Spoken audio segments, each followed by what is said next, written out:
Creative Assembly dropped their latest Warhammer 3 trailer on the community Friday, revealing Hmmm, the complementary other side of the CATHAY faction, the masculine yang to the previous trailer's feminine yin that is Miaoying. That trailer did its job fantastically, as Warhammer 3 cinematic trailers have been doing since launch, but not in the way that I'm sure many of you are expecting. In today's video, I want to take a little dive into what grand amounts of information we can garner from the latest CATHAY trailer, moving along to Creative Assembly's marketing campaign that, once you see it, is empty of actual game details, but hey, it's full of lore, and wrapping up with a disappointing potential reality on the reason for the delay into 2022, that there isn't any gameplay because the game is nowhere near ready to show off to the public, much less to the partners and press to play for themselves. Let's dive in, beginning with the Enter the World of CATHAY trailer. Nothing endures without harmony. And harmony only endures through us. We are unmoving like the mountain. We will not be drowned by the raging river.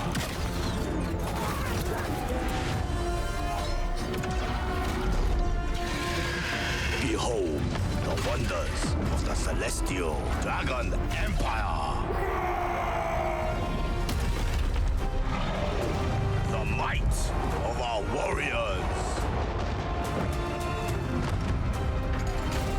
The secrets of our alchemists. The sorcery of the dragon-blooded.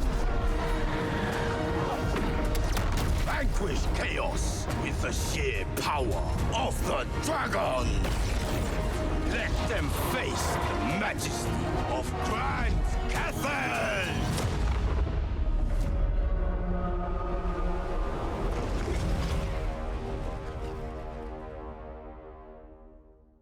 Good lordy, I'll mention it again, those cinematics are delicious, and they are wonderfully made.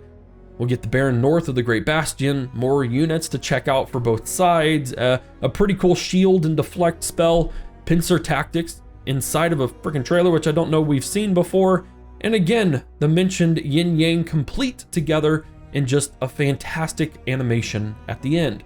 This isn't even a Siege trailer, unless the Siege rework they've been talking about is now to just sally forth and face your enemies out in the open instead of behind the fabled Great Bastion's walls, of which, based on that trailer, is just one single wall. This trailer concerned me right off the bat, because if the Siege rework was already implemented and functional, surely CA would have wanted to show it off with these last two trailers, right? I mean, it's the Grand Bastion. And surely they would have reworked it to have artillery on the walls instead of outside of them, right? I mean, heck, that was in the Dowie's first cinematic trailer from Warhammer 1 for Sigmar's sake. Moving along though, I rewatched the trailer multiple times just to see if there was anything of substance worth picking out and talking about. And there just isn't. The deflection spell is honestly like the highlight of that video regarding CATHAY. Siege units still do not look unique, just like some corn demons that came from the cold realm of Marvel's Jotunheim. And yes, I'm being very purposeful with these words because I'm wanting to emphasize something. Peel back the smoke and mirrors of this trailer, and we have nothing but flashy animations and a showy scripted footage. No doubts this is in engine, but we aren't seeing legitimate gameplay here. I think that's quite obvious. Now, if there is one positive of the video outside of its cinematics, it's that there is some comfort that this wasn't a Siege battle, as there's no confirmation that this is truly going to be how CATHAY's Great Bastion looks, or that this in any way 100% represents any part of the new Sieges. What this trailer did make me do is look back into Warhammer 3's marketing so far, again, only really to find that it's just smoke and mirrors marketing. I went into some decent detail on this in my Warhammer 3 delay speculation video, so if you're from around these parts, then you may hear some repeated information. If you were to go back and watch that video, link in the top right corner, then you'll see that Warhammer 3 hasn't followed the typical marketing structure of any game in the franchise, which was the cause of concern for me regarding a delay announcement. In CA's usual structure, you're looking at around anywhere, 5 to 6, 8 to 9 months of serious marketing before a game releases, unless something goes wrong, in the case of Three Kingdoms, which got delayed twice, and then left for dead on the side of the franchise road by Creative Assembly 2 years later. Yet even then, Creative Assembly regularly released meaty content showing off gameplay mixed in with blogs that supported that gameplay in actual meaningful ways. The multi-month break CA took with Warhammer 3 was a huge red flag for me and others in the community, which means I was not in any way surprised about a delay announcement when it happened. But if you were to really take a look at every bit of marketing regarding Warhammer 3 since the reveal, both in videos and in blogs, you'll notice an unfortunate trend. The most Creative Assembly has shown us are a couple of unit rosters, one survival battle, and a crap ton of lore. That's right. If you go back and watch every video, read about every blog, but perhaps the one going over some vague but hopeful features on a siege revamp and battles overall, it's mostly just filler content with no gameplay. Blogs, outside of the two that are unit rosters, it's lore. You want to know about Kislev? Well, here's the lore. Oh, heck yes, CATHAY, tell me about them. Well, what if I told you about their lore, huh? What about Miao Ying and the Storm Dragon, or her brother Zhao Ming, the Iron Dragon? How are they going to operate in the game? Instead of us telling you that, what if we were to mention how aloof and cold they were, like lots of times? This is the smoke and mirrors marketing that I'm talking about. The community is being strung along with details that honestly have zero bearing on the actual campaign, aside from intrinsic knowledge of the setting. But we are so starved for details on the game. Content creators are starved to put out content for Warhammer 3 now that Warhammer 2 is done, that we all consume anything that is drip fed to us and try to make a best out of what is ultimately meaningless, empty content. And I do get it from Creative Assembly's point, I really do. A delay is hard to accept and it makes investors squirmy. I don't know of a single company whose investors accepted a delay as a positive thing. After all, they are invested to make money, and a delay of the game means a delay in getting paid back. So Creative Assembly has to push pre-orders and wish lists to give assurances to, no doubt, a lot of people. And when you've developed a community that will consume anything you feed them, no offense to the Warhammer community, I myself have done this regarding the franchise entirely, it's not hard to encourage those wish lists and pre-orders by drip feeding empty content, so your incredibly hardworking teams have just an inkling more time to continue development before the pitchforks come out. With this in mind, the last two CATHAY trailers just gave me a serious vibe that something is off. How can you have two big trailers like this 8 months after announcement and have zero content inside of them? How have we not seen at least a campaign flyover of any part of the game? How come we haven't seen anything of the campaign at all? Here comes that cold potential reality. The game isn't ready.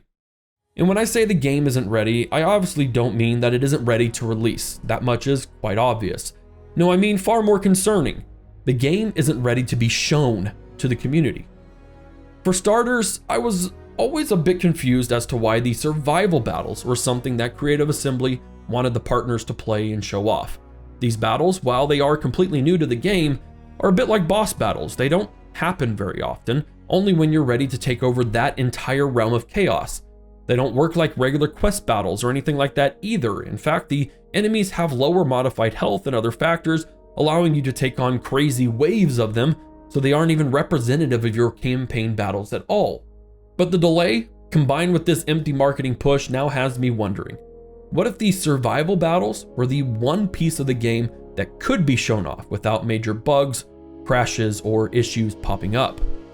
These battles are in such a contained environment that it would allow partners to experience a slice of the game, not the actual campaign though, where the setting, units, modifiers, and features were the most stable, or if things went wrong, could be curbed and passed off as not representing the entire campaign, quote unquote. It's a bit tinfoil hat for sure, yet it reaches to my overall worry and a big concern. Warhammer 3 wasn't delayed because it needed a little more time to develop and polish. I will always support a company that sees it can't reach its goal and needs some time to revise and polish.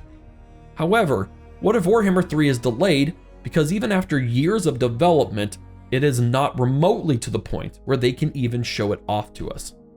And if that's true, it has some serious implications. If it's not public ready in October, how in the world will they pull it off by spring of 2022? Remember, we haven't seen anything whatsoever about the actual campaign, or about the fabled Siege reworks, or that sweet pre-order race bonus. That type of marketing typically comes when the game is stable and polished enough for marketing, legal, the CA higher-ups, and, you can't forget, Games Workshop to all confirm that the game is at that point. A second delay might cause those who are still strong in the faith in the community and investors to doubt the quality of Warhammer 3. So that might not be an option on CA's table right now. Well, what happens then? Well, cutting content. If you can't meet a deadline on any project, game dev or not, you've got a lot on the line. It's better to just cut things out and have 5 super solid features that are polished and ready to go, rather than have 10 features halfway developed with bugs, crashes, and a lack of quality. And that right there is the culmination of what I've been building in this video and why I'm very concerned for the game. The rumblings in the community that Warhammer 3 might just be a glorified Warhammer 2 DLC might now seem a little more true. What if CA has to remove content to meet that deadline and we don't get a generational evolution in the 3rd installment of the Warhammer series, but a simple step up the ladder? Warhammer 3 is listed at $60 right now with the pre-order. Will that $60 be like combining 6 $10 Warhammer 2 DLCs? Or will we actually have a unique game that launches above the first and the second game with its own improved mechanics that can shape the end of the series into a finale that not even CATHAY's Grand Bastion can top? I'm curious to know your thoughts. This issue has been bugging me for quite a while, and I've been chewing on the idea of the video even before the latest CATHAY trailer. This was just that final straw in my weariness on Warhammer 3. Do you see the lack of meaty content in Warhammer 3's marketing? Or are you satisfied with what's being released? I won't judge you either way, but I do want to hear what you have to say. And if you are displeased, irate, or worn down like myself, there are ways to show creative assembly you mean business. If you've pre-ordered, cancel it. Wishlisted the game? I know for a fact Warhammer 3 is living rent-free in your head, so remove the wish list. You won't forget about it. Believe me though, it has a rather huge impact on the Steam platform and discoverability and things of that nature on what Steam wants to promote. So removing that wish list is a big thing that no company wants to see happen to their game. But also, whatever or however you choose to take action, remember to keep it civil and constructive. Review bombing any Total War games destroys the effectiveness. Be constructively critical on social media, hard as it may be.